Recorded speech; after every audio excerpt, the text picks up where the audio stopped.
I do a lot of dog training. I'm a fairly old lady. I've been doing this for many years. Today I don't do so much training as I used to do, but I do a lot of educating other dog trainers. I concentrate on that now. I love to work with dogs. I really love it, and I try to do it now and then to keep my hands on it.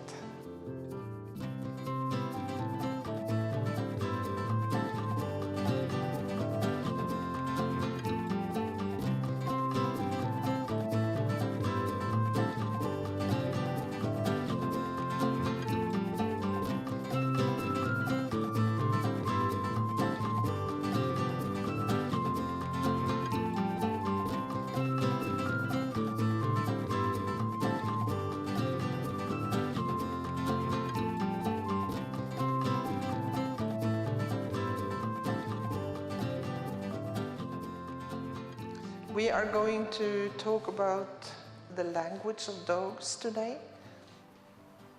You all know that dogs are pack animals.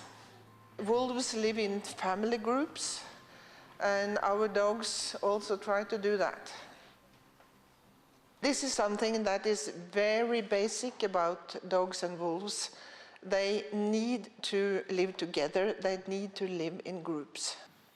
It has to do with survival, and this is something that has been developed through maybe 40-50 million years.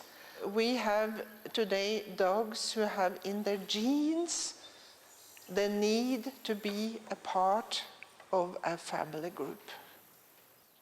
Other things that has to do with survival is, of course, hunting behavior, which also our dogs have in plentiful. Many people have problems with their dogs chasing cars and joggers and bicycles and kids and whatever, which in dogs are totally automatic reactions and something that we cannot punish them for. We have to deal with it other ways. Hunting means also cooperating, doing things together, and dogs and wolves are perfect at cooperations. When you see wolves on a bison hunt or dogs on a jogger hunt, you will see how perfectly they circle in and hold the prey. Nobody tells them to go left or right or whatever. They know exactly what they are going to do. When we are training and working with dogs, we try to base all the training upon these cooperation skills that dogs have, because being able to cooperate means a much better result than just commanding others to do things. And when you watch, for instance, wolves on a bison hunt, you see the small signals they are giving each other. It's so small that you would not think it was possible to catch it at the moment, but they do. A little glimpse, a little turn of the head, just small things, and they know exactly what to do. And of course, this has to do with this language that they have. They are so good at speaking with each other with small signals and body language. They don't need much. And that also means they see all the small details in your faces and in your movements all the time. One of the biggest mistakes we people do is to use these huge neon letters when we are talking to dogs. We yell and we scream and we talk loud and we talk deep and we talk beep and we do all these stupid things that is so overreactive. We have to learn to get down to the talking level of dogs and talk to them in the way that they will understand without getting stressed, because we overdo things so much. It's interesting to watch dogs and wolves and see the communication system they have. Of course, they have some sounds which I also understand, but most of the language they have between each other, the communication, is looking at each other. They are first and foremost visual animals. That's why when we are doing training with dogs, we can use our body and movements to tell the dog what we want from them, instead of being physical or being, forcing them to do things. It's so much easier, and they understand it so much better when we can show what we want. Just to describe it with one simple little thing, is the body language. The dogs see very well where we are moving and how we are moving, etc. So when I tell my dog I'm standing here, I might tell a dog to come to me, he gets totally frustrated. They will probably learn, most of them, that come means coming to me, but in the beginning you will see them stopping up a little and what's this? And maybe then coming. Because my body says go that way. And my voice say, come here. The dog being mostly visual, he says, why? I mean, you tell me to go that way. So when you start, we want the dog to come when we call them. Okay, fine. But they have to learn the word. In the beginning, to make them sure about what we want, we turn. When I want my dog to go to the left, I turn left. And just watch your dogs when you do this. One of the tests we do when we have training is we make people walk and don't ask the dog to do anything at all, just walking and then turning and go another direction. And the dog will turn also. Maybe he sniffs a little first or look at something, and then he comes where you go. So in many ways, I think it's important that we people learn to understand how dogs react to things and use that for quicker, better reactions and getting results without having to be forceful or angry or irritable when we are doing this training.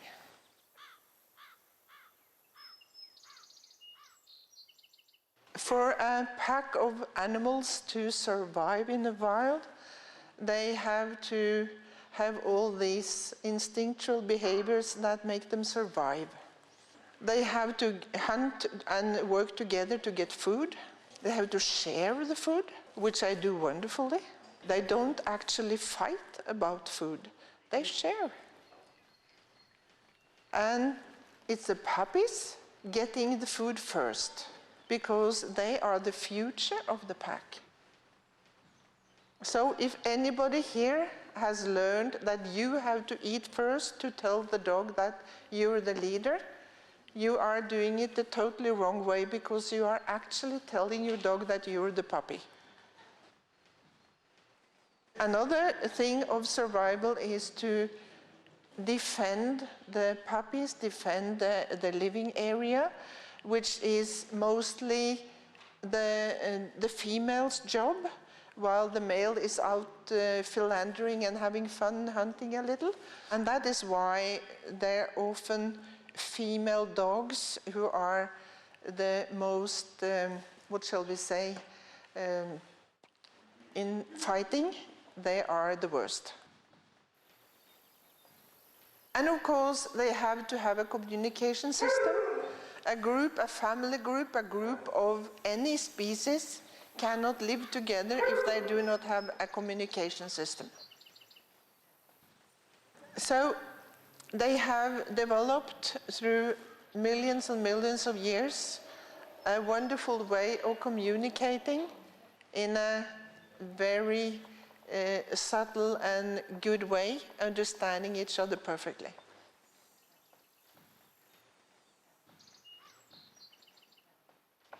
Our dogs have this language so well in them that it should be so easy to have a good communication with your dogs if you just learn to read them, learn to observe what they are telling you. But that is our job, because the language I have is theirs. I think we earn the dogs to learn to understand them so we can have a better life together. It's all upon us. The dogs are social. They are like they are from the beginning. It's us that is a problem. When I'm trying to solve problems for people and trying to be a consultant, it's always the people I have to change, because dogs are like they are. When puppies and wolf cubs grow up, they grow up to become perfect wolves or dogs because they have perfect role models in the adults in the pack. When you take a puppy into your family, you have to be a good role model for the dog so he can grow up to be what he should. But the puppy also has to meet adult dogs, because how much we try, can never be the perfect role models, because we are not dogs.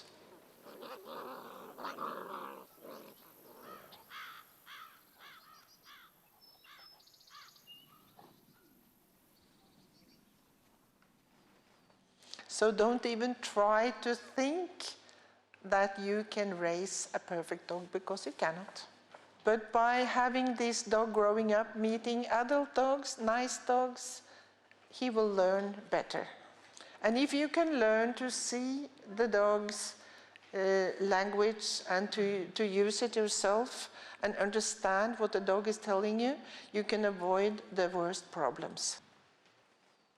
If you look at the picture here, it's a group of wolves, and they are so careful of being polite to each other, much more polite than family groups of human beings are, because the survival instincts are so strong in wolves and dogs.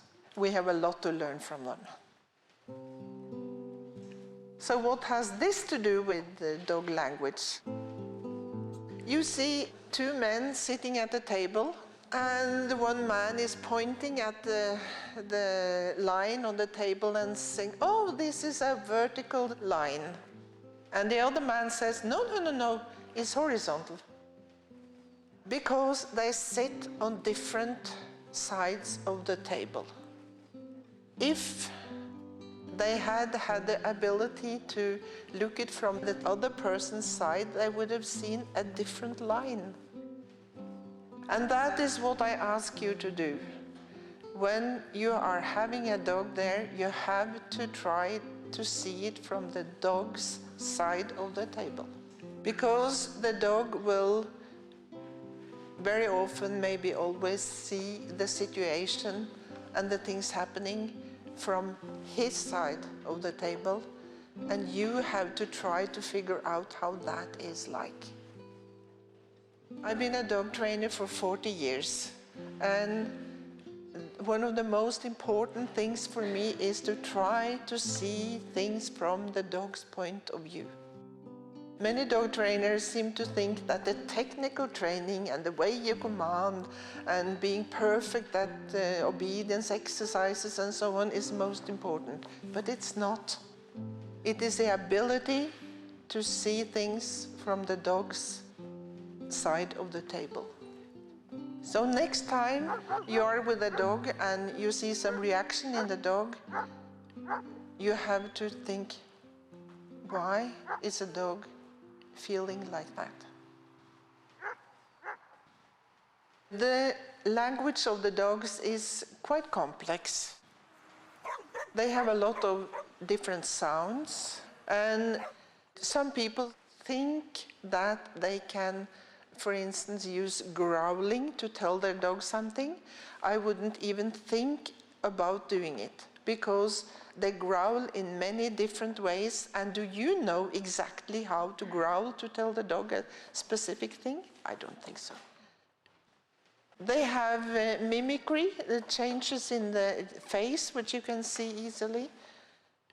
And of course, the body language. calming signals and the signals that are going to make someone go away. You can see very easily how dogs change their face mimicry just slightly. For instance, here just seconds apart you see the same dog with two different faces. One picture, the big one, he's a little interested in something but relaxed. And in the small picture he's starting to get a little worried. He has to focus a little because something is going on. The same. You see totally different expressions in the dog's face. And we have to be aware of that. When you see the expression changes, we have to be able to observe that. Because when a dog is changing emotions, he's starting to get worried, then maybe a little more afraid, and then more afraid, and in the end he might defend himself. There are many ethologists and also some wildlife photographers I know about. They all say the same, that it is totally unnecessary for people to be injured by an animal if we just learn to stop being provocative. So it's also for our safety that we have to learn to see the small changes that tell us that, okay, the dog is now getting worried. Because then we can intervene, we can break up the situation, take away some things that might end up with the dog getting really afraid or really in defense. It is important for all people and in all situations, but maybe a little more careful when there are kids around. Because if a person gets a little bite, okay, but if a dog bites a kid, then hell is loose. One of my dog trainer friends in the US, she always say that when there's a kid and a dog in the same environment, there are three things you have to think about, and that is supervision, supervision, and supervision. Keep an eye on the dog and help the dog when it's necessary. And it might be just by seeing the change in the dog's face, and be aware.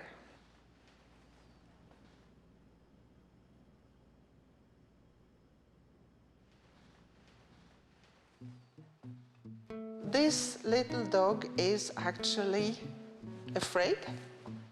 You see the face of that dog, because there are some things that make dogs worry. They don't like it, and we have to think about what we're doing around dogs sometimes. Dogs, they react upon many of the same things as we do.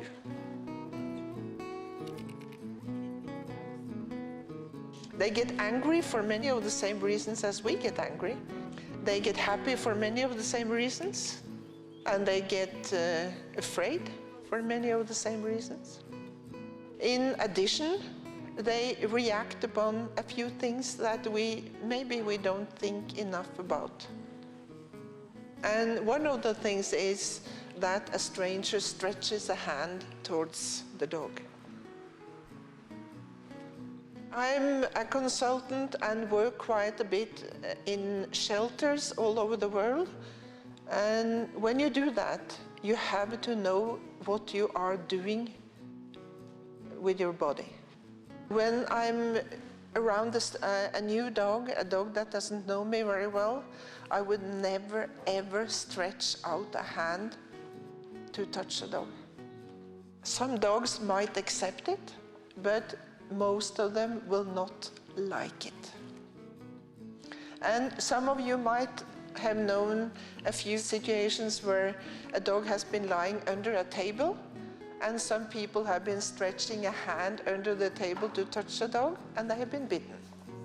So in tight places like under a table, in a corner, in a kennel, in a car, you absolutely do not stretch out a hand to touch them. And you don't need to be bitten. If you keep an eye on the dog's face and see this little change in the face, you just don't do it. We see here a dog that is growling. That is something many people are very afraid of. You should be very proud of a dog that actually growls when he is in a difficult situation, because he tells very clearly that he doesn't like it, and it's a warning. Growling can be many different things, and they tell different things. And in this case, it's a very special kind of growling. It was a young German Shepherd I had, and he was a bit wild. And the other one there is my older dog. She was very patient with him as long as he was young and crazy, and she just said, oh, phew, he grows up one day. But one day I heard her growl at him, and I just grabbed my camera very quickly, because that was the first time I ever heard a growl. When I got the picture, he had already lied down, and you can see his whole body language saying, I'm a good boy, I never meant to do anything, no. I never do anything, no. He understood perfectly what she meant to tell him. And then she did what dog and wolf mothers do to really rambunctious young boys. She opened her mouth and just put it across his muscle and pushed gently down. No biting, no pinching, just pushing down. He was twice as big as her, but he couldn't dream about protesting against it, because Mom says no. It was the only time she did it, but she knew what to do to tell him a lesson. And that's the only way they actually correct the young ones. And after that, he was completely polite to her. Sometimes when he almost forgot himself and started to run around, and he looked at her and said, oops, that's right, I have to be a good boy. When we think about all the screaming and yelling and tears and anger that is between parents and young people, then we have a lot to learn. The language they use to make someone stop something, go away, tell them that this is enough. Most people know about that. They can show teeth, they can growl, they can bark, they can snap. And all it means is stop it, go away, don't do this. But here I saw it's two wolves in a wolf park, and it was a warden who was there, and he took a treat from her pocket to give the one wolf in front of her. And that moment, the other wolf came running and, wanting a treat also. And look at the face of the one sitting there. His eyes, he didn't growl, he didn't do anything, just looked at the other one, and with his eyes telling her, you stay away, that was mine. And she respected that. So these subtle little things, they catch it and they respect it. For instance, the showing teeth.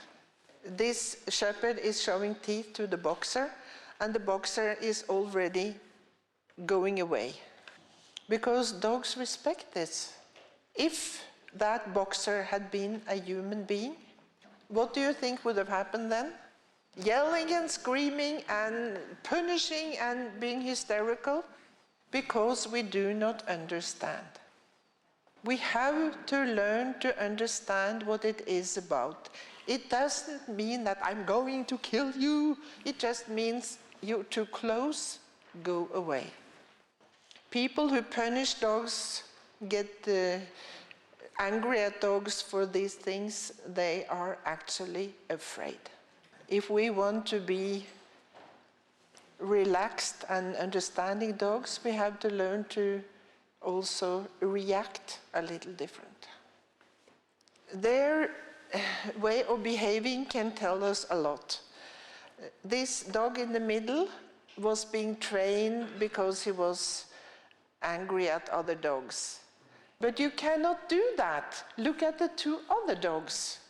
They are showing very clearly that they feel bad in this situation. One of them hid behind the owner. Then we have to respect that and go away. It's too much for that dog. The dog to the right, trying to pretend that the other dog is not there, and that should also tell us something. So when you are out with your dog, you should keep an eye on your dog, but you should also keep an eye on the other dog. There are too many people who say to people, oh, my dog is so nice, and pushing the dog over there, and the other dog is telling so clearly, I don't like it, can you please go away? So think about what you are doing. Put yourself in that dog's position for a second or two, and don't push the situation.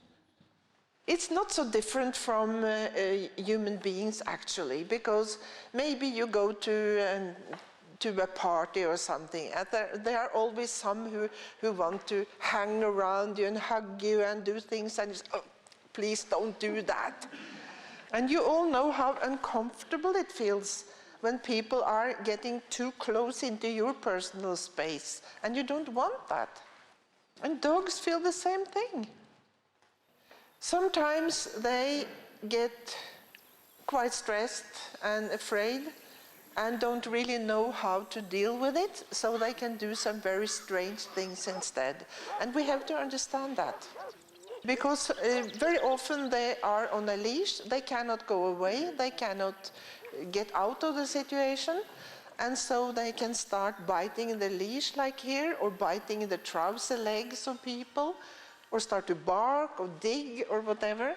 And then people very often get angry and want to make them sit or lie down or all kinds of stuff. But that's not the point, because the situation is too much for the dog. Another dog would never have let it go that far. They are much more polite to each other and try to avoid making the others get into a difficult situation. I'm talking about normal dogs. I know that all of you think about now, this dog that didn't behave politely, and this dog that was not so nice, because we have taught these dogs to be abnormal. This is not an aggressive dog. This dog is actually trying to scare someone away because he doesn't feel good about the other one being so close. But this behavior is what we often teach our dogs, because we deal with their behavior in wrong ways. So in the beginning, maybe this dog tried to show teeth or just saying "Woof, woof," to make the other one go away, not be so close. And then he gets a lot of attention, jerking on the lead, yelling and screaming, no, don't do this, and all kinds of stuff. And so in the end, he learns to do it, and it becomes a habit. It only happens because they grow up with us.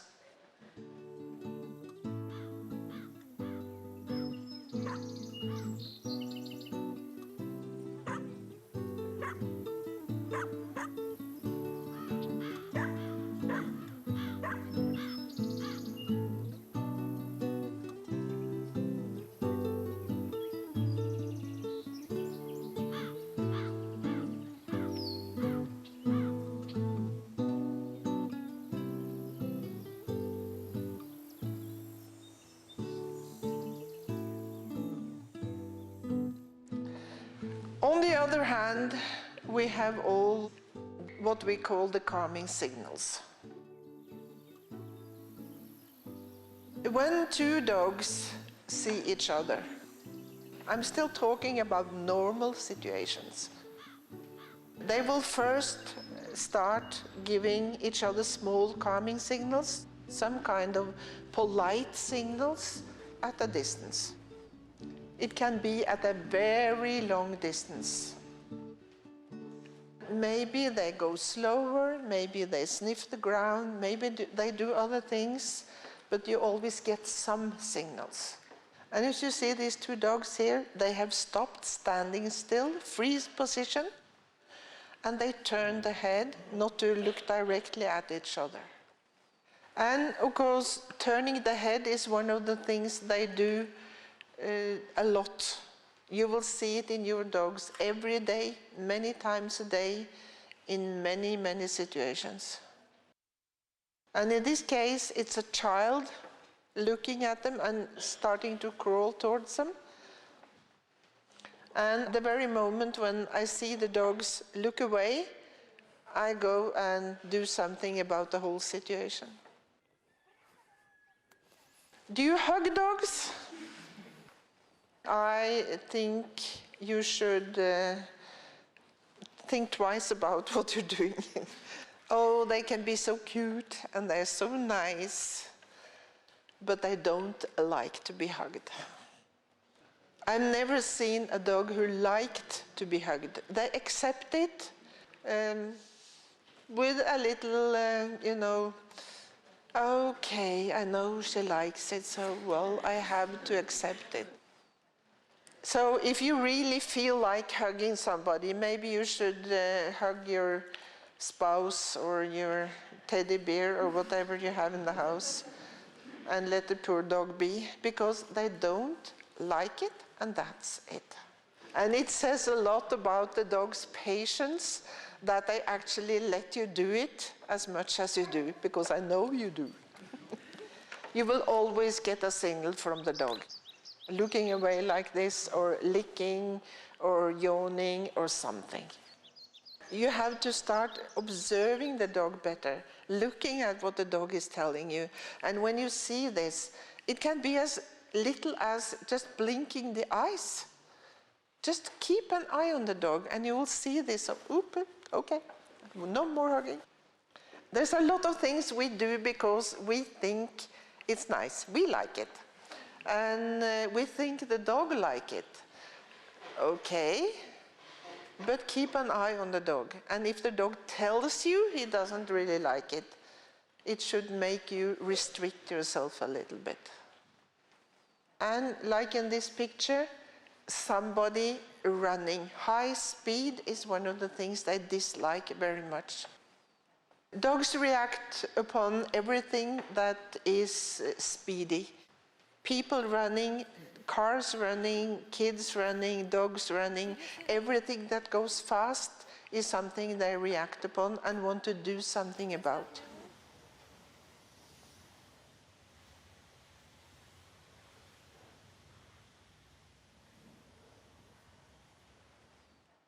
So when I'm in a shelter and I'm going to go into a dog or passing dogs, I always walk slow. Put on the brakes and start to move slowly.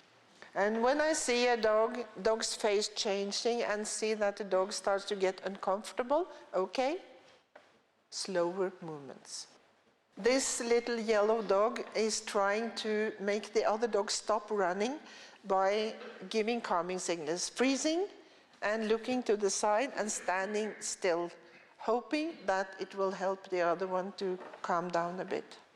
And when you are running around and doing very quick things, keep an eye on the dog. Watch your dog, see what the dog is telling you. Maybe that can make you calm down a little bit.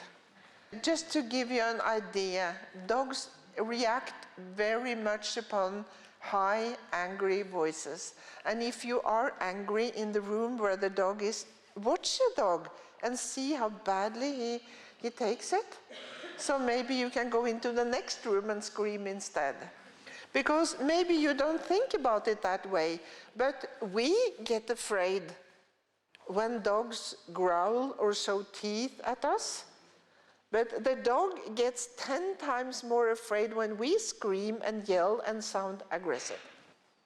Just a simple little thing as talking to the dog in the usual obedience, commanding ways sound very aggressive to a dog. You can listen to the sound yourself. When somebody tells you, sit, does it sound nice? I'm sure that some of you people felt uncomfortable by it. We have to be more understanding about these things. I mean, you don't need to be aggressive to a dog to make him do things for you. You can talk to him in a normal, polite way. Dogs learn because we teach them, and teaching should have nothing to do with aggression. They also have very good ears.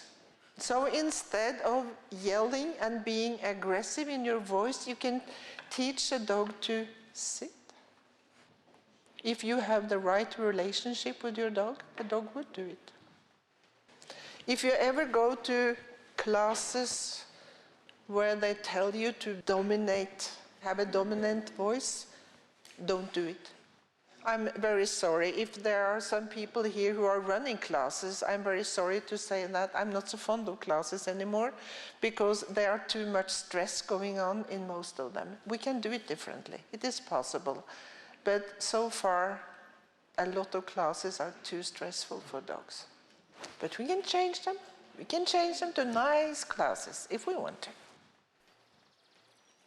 Turning the head is something we can do to help dogs, to be polite to dogs and so on. Sometimes it's not enough, it depends, and then, like the dog here, turn the whole body away. Dogs understand that very well. Two dogs seeing each other and do not really know what to do, they turn away from each other to try to be polite and not getting into any conflict. And here again, it is about understanding what is really going on. Because in most cases, people would say to two dogs like this, oh, they don't bother about each other. But the fact is, they bother about each other very much.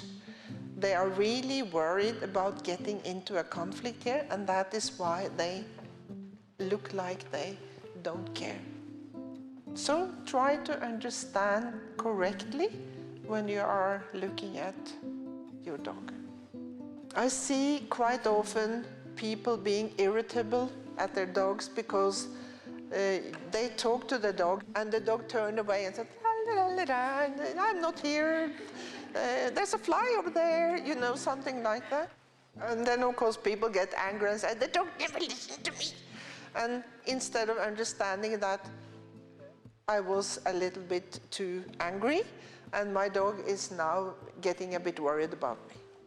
Understanding what's going on is so important for making a dog feel good around you, that you have a good relationship with the animal and avoiding problems.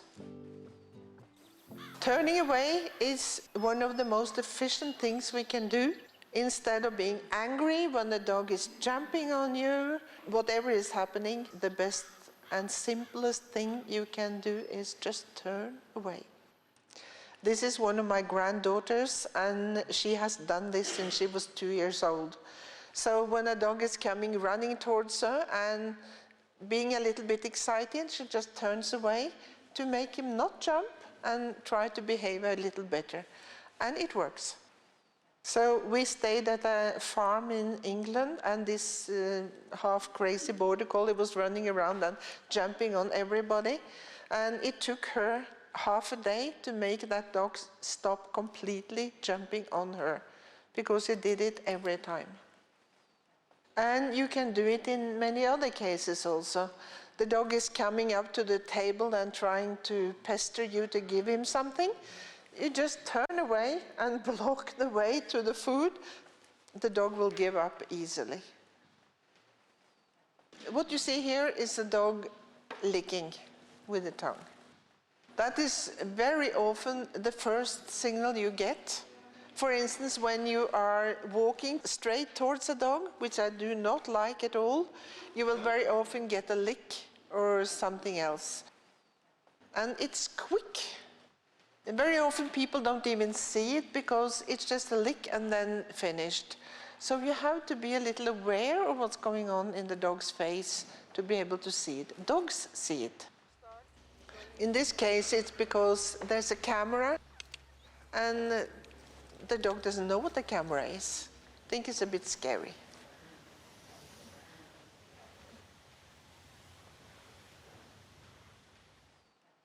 Play position. Very often it is not invitation to play. When they mean to use it as a calming signal, they usually stand still. In invitation to play, they jump a little back and forth and look playful, and that will be different. It's a very clear signal, so they use it often in situations where they have to be very clear about things. I've seen many cases where a dog has been standing still in play position if there's a dog around that is a bit afraid of him, and they can do it then to show that I'm just nice, I'm just friendly, I'm just polite. This dog is going down in play position because you see the other dog there, the black one, is a bit stern, not in a very good mood actually. It didn't help to go down in play position, so she had to go to the step of lying down. Lying down with belly to the ground is probably the strongest of all the calming signals. When a dog is in real trouble because other dogs are too wild or angry, or you are too angry, stuff like that, they will often lie down because they think that nobody can do any harm to me now. Because in the moral codex of dogs, it is not allowed to take a dog that's lying down.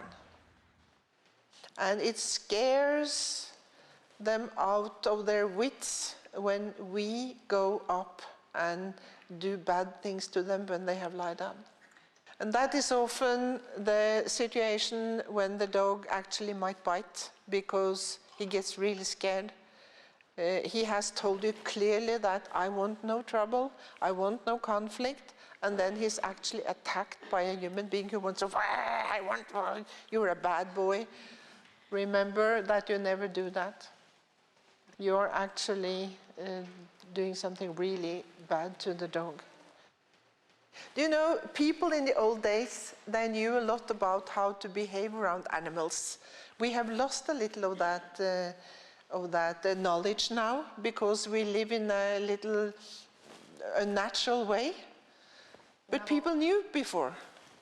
In Norway, we have some very, very old writings from the early Viking times, from around the year 800. And one of the things they say there is, let lying dogs lie. I enjoy reading things like that because it shows a lot of the knowledge people had around animals. They knew what animals reacted to, and because they didn't want to make themselves injured in any way, they didn't do things like that to dogs. You don't have to go back centuries and centuries, because when I was quite young, I met an old lady who stopped and asked to greet my dog. And she told that she had grown up on a farm, and she was used to animals all her life. Then she turned to me and said, you know that you must never look an animal straight in the eye. And it made me so happy, because this was that century. It was not that far away, but people who have lived with animals, grown up with animals, have animals around them, they learn these things by experience and by being told by the older people. This is 50 years ago, and today, even people who are living with animals, they look more or less upon them as a kind of production. It's not animals anymore, it's a production, agriculture production or something like that. So we have lost something here that we have to learn again. Life has changed a lot. It has changed for us, it has changed for animals, and the relationship between us has also changed. And I think it's necessary if we are going to have a good life together with animals, not only dogs, but all kind of other animals also. We have to learn about their reactions and emotions. And we have to recognize that animals actually have emotions. They have all the emotions that we have. We have the same limbic system. All mammals have the same limbic system in the brain, and the limbic system takes care of emotions. So even if there are people who do not believe in animals' emotions, they have to learn that physiologically it is the same. I've been working with horses. I was a horse trainer for 12 years. I've had other animals also, and it's the same with them all. They have emotions, and we have to learn to respect their emotions. Whether I work with dogs, trained dogs, or I'm just having my own dog, it doesn't matter. I have to be aware of that animal's emotions. And morally, we have no right to scare or hurt an animal just because we can, and just to feel that we have the power over that animal.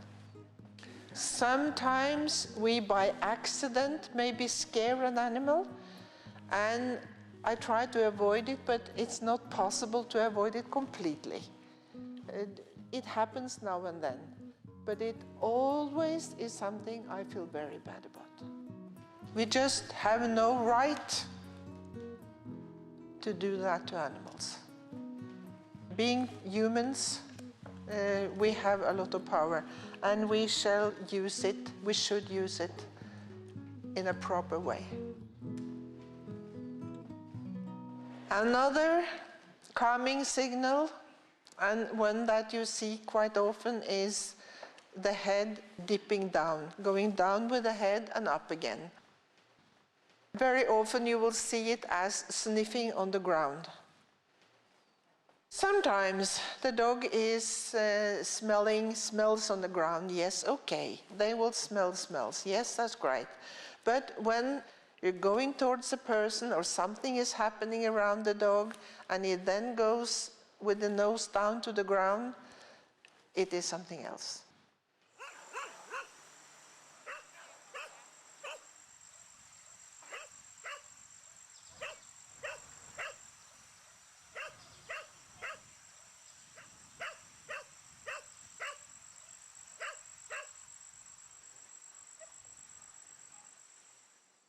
In the picture here you can see a dog who very clearly dislikes to go straight up to the person standing there.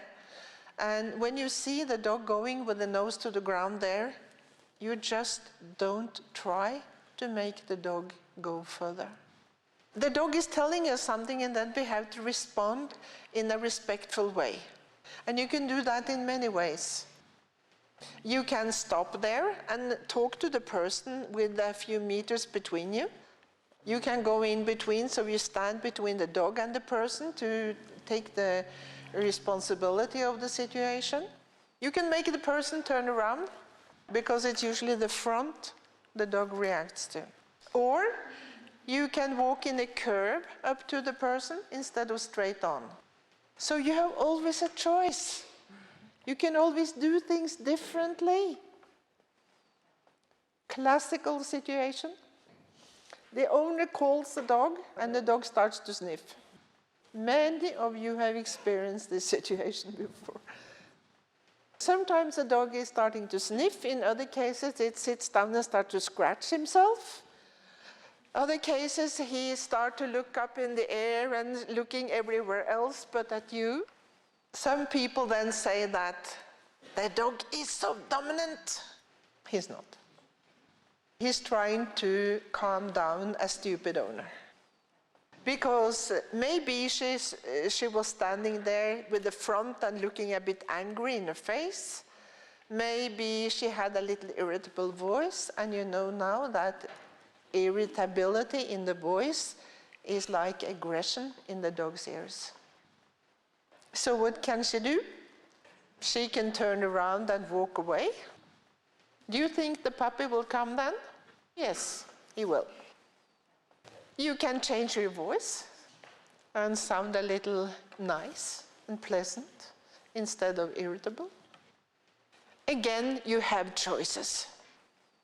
When you see a signal from a dog, you can respond by changing position, doing something else, taking away the provocative things you do, and so on. Yawning, that is also one of the first signals you might get. At my home, sometimes my dog was lying in the sofa, and when I came in the door to the living room, the sofa was straight on. So I came in the doorway and was more or less straight on the dog. And sometimes he then yawned. And of course I responded by turning a little away from him and walking up to him in a curve, being a bit slow, and then everything was okay. So it has nothing to do with communication if when the dog is yawning at you, you yawn back and you then go on doing the silly things you did. You have to respond in another way. You have to take away the things you were doing. You have to do it in a different way. That's the response a dog is expecting. You can use yawning in some situations, and in this case the dog was afraid of people, but he came up to me all by himself. When I looked away and yawned, he felt that I was just polite and friendly and would do no harm. Yawning when somebody lifts up a dog, yes, because they don't like to be lifted up. It feels bad, and they will yawn in almost all cases. Peeing, of course, there are several reasons for doing that. First and foremost, because they have to. Some dogs use it as a calming signal to calm down somebody else because it's a normal, everyday thing to do, and it calms down the others. They do not pee to mark territory. That's not the way they do it. They will pee when they get stressed for some reason, excited or stressed for other reasons. They will pee because stress hormones activates the hormones that make the water come out of the body. But in some cases, they use it to calm down other dogs, or you. If you are standing, being too hysterical or loud in your voice or something, it happens that the dog comes up and tries to pee on you, to try to calm you down. Sitting on somebody is very calming, actually. These are puppies, 3 months old. I had them in a puppy class, and 2 of them were playing a little bit wildly. And before I had the chance of stopping it, this 3rd puppy, a Limburger puppy, came up and sat on one of them to calm it down. He didn't like all the rough playing. You see, he's also licking and looking away because he's telling them, I'm not angry, I'm just calm down here. Curving, dogs do not go straight up to each other. That is supposed to be very impolite. So when I meet a dog, I always try to curve a little. It doesn't take much, but just mark that you are curving a little. It will make them feel much better. So when sometimes we start working with dogs that have problems with people or other dogs, we start with wide curves and quickly make them smaller and smaller so they can pass others without any problem. And you see the Rhodesian Ridgeback closest there, how she is passing, feeling quite relaxed, looking at the other dog, loose leash, which is very important, and feeling quite okay. That's what we want the dogs to do. Just pass other dogs nicely and can look at them and feel fine. And they will do that if they are allowed to curve a little. Splitting up, going in between, is also a very strong calming signal. And dogs will do that very often when you are talking a little bit high or excited to each other, or being a bit angry. When you hug each other, dance, have a child on your lap, all kind of close situations, dogs get a bit worried about that and they try to split you up. You can also experience it if you have your dog with you and you go up and pet another dog, then your dog very often tries to go in between. The dog is not jealous. He's actually trying to save your life. In many cases, we cannot let the dog do this because we want to live a normal life and greeting people and maybe dancing or hugging or whatever. And so we have to tell the dog in a proper, nice way that this is my responsibility, I can take care of this. You don't have to be responsible. So splitting up, there was this black dog running straight at the people in the background, and my dog went in between and told the dog, can't do that. Going in between means that you take responsibility. So if you are two people out walking with a dog, you can actually go in between when you meet another dog.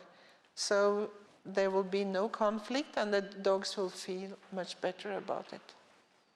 We are using this in practical training when a dog has problems, and we use it in what we call parallel walking. That means going in the same direction. In this case, the dog was afraid of the person on the other side there, and so we go in the same direction and with somebody between them in the beginning. And after going parallel and 1 or 2 sessions, maybe we get to this situation where the dog can actually go there beside that person he was afraid of a little while ago. So we can walk along a road with 1 person between the dogs as a kind of barrier. Sometimes we need more space, it depends on the dog and the problem. There are more people in between because it's a very narrow space. Or wherever you have a space to walk in. And if you don't have anybody to go in between, just create a little more space.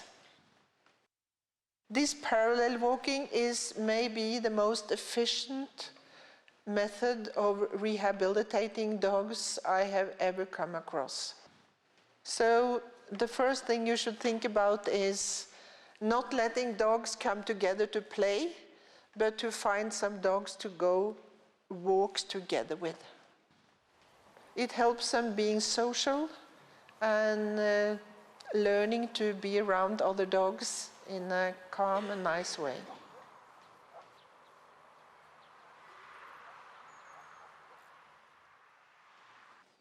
People often ask me when dogs start to use calming signals, and the fact is they are born with them. They probably use them before they are born. So this little puppy is yawning when somebody picks him up. That's all that puppy at that age can do. When they become more mobile and can have some more control of their body, all the other signals come automatically. So when they are around 2.5, 3 months old, they can do it all. Sometimes you can wonder what they are really saying. You see this dog, He is going a bit low in the front. He has his weight a little backwards, which should tell that he's a little bit, he's not so sure about what's going on. A little, not scared, but not so sure. He's also licking. So let the dog have a chance of finding out. Don't start to ask him to go there or like talk to him and do all kinds of things. Wait, because dogs are so curious in mind that if they have a little chance of figuring things out, they want to go and find what it is. We often teach dogs to be afraid of things because we fuss too much and do so much around the situation that we actually make it worse. They are very good at finding out about things themselves if they're not too afraid. If they're just a little worried, a little anxious, they will very often find out about things if they have the chance. When they get a little high in their emotions, we might get barking.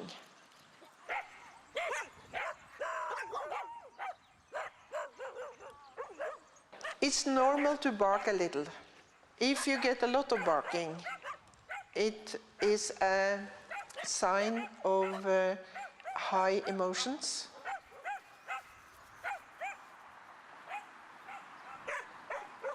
And you have to look at the whole situation, the dog's body, its movements, to be able to tell what kind of barking it is.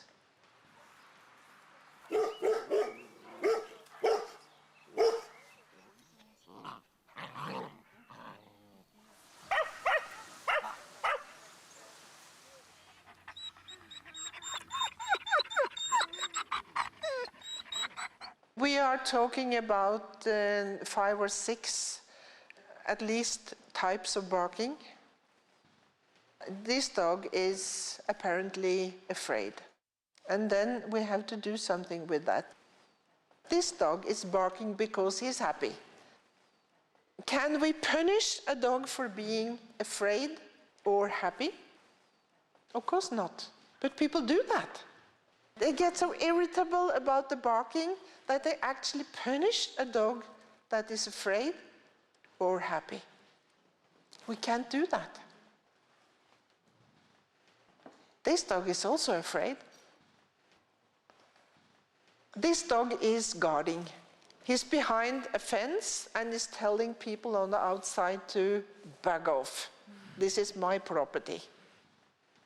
Dogs can defend their property.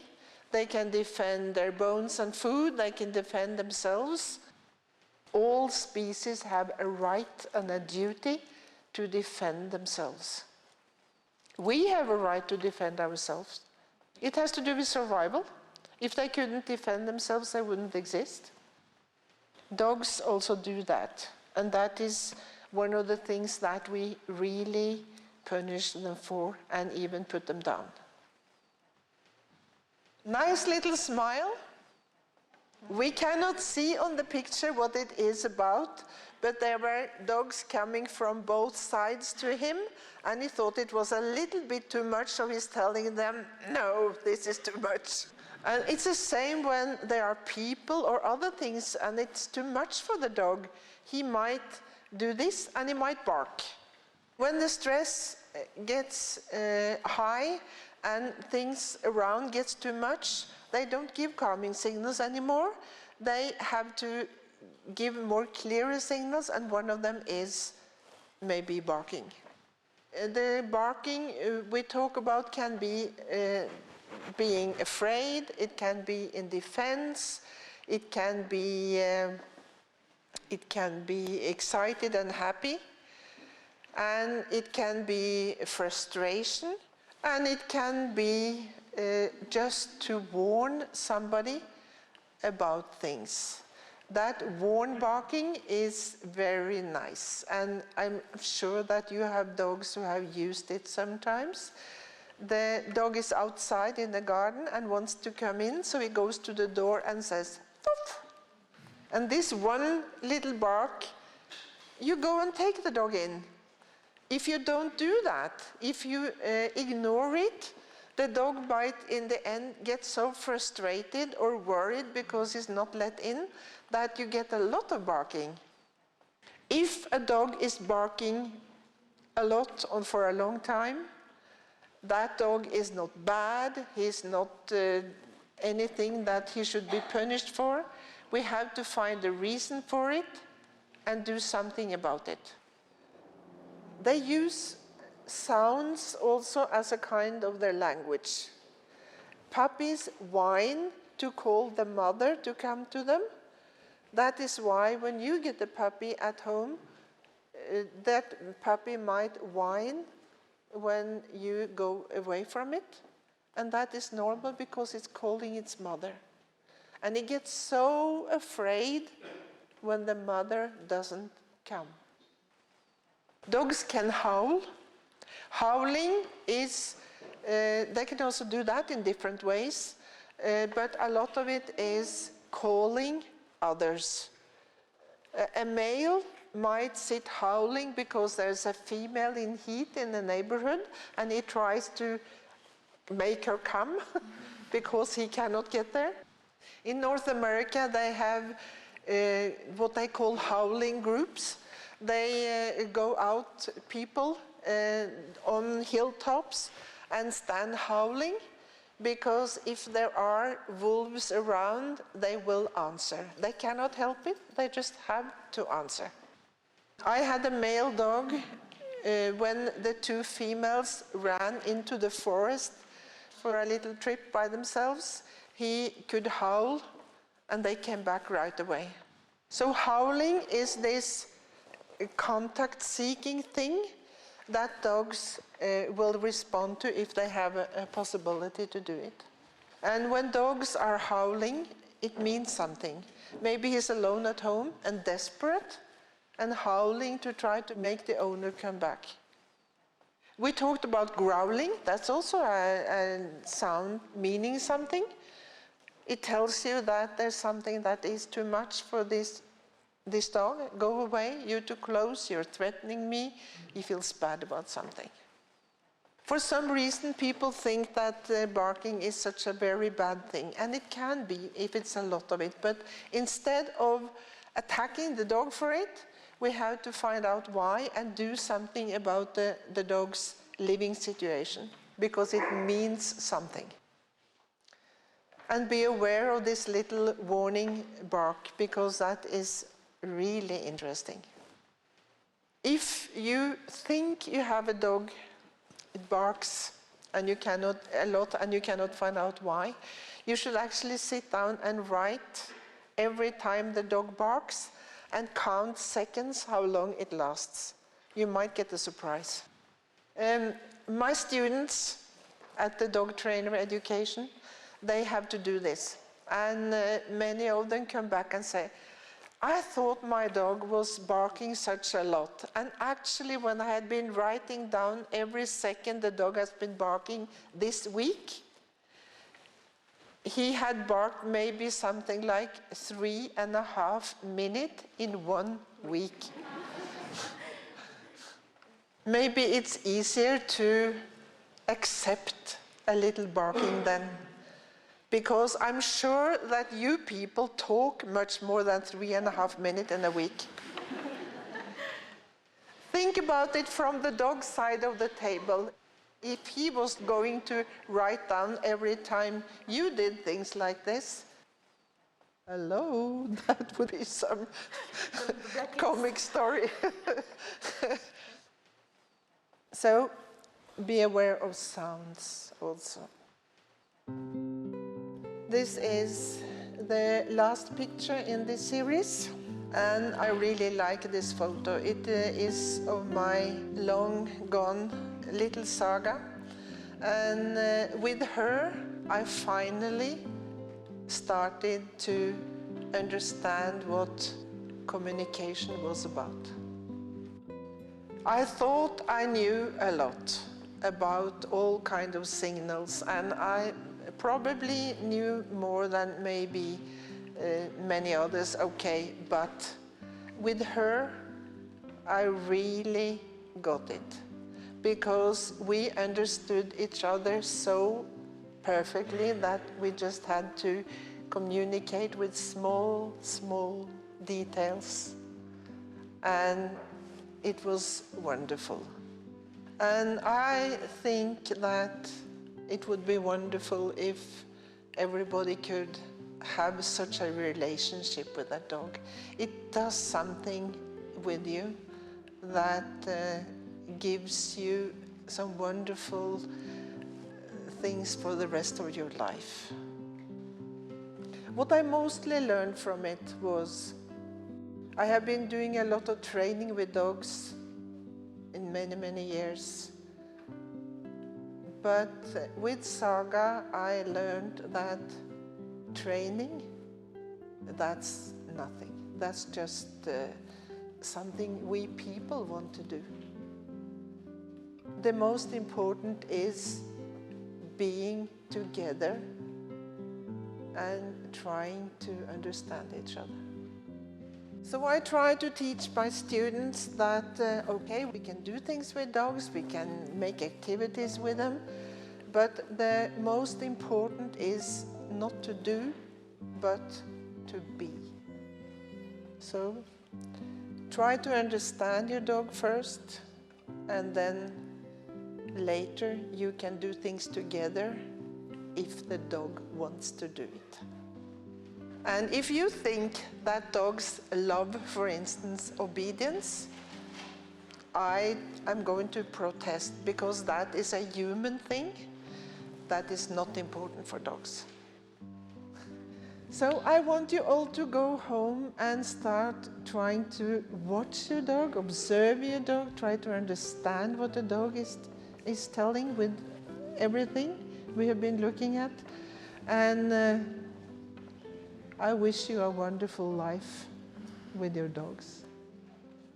Thank you very much.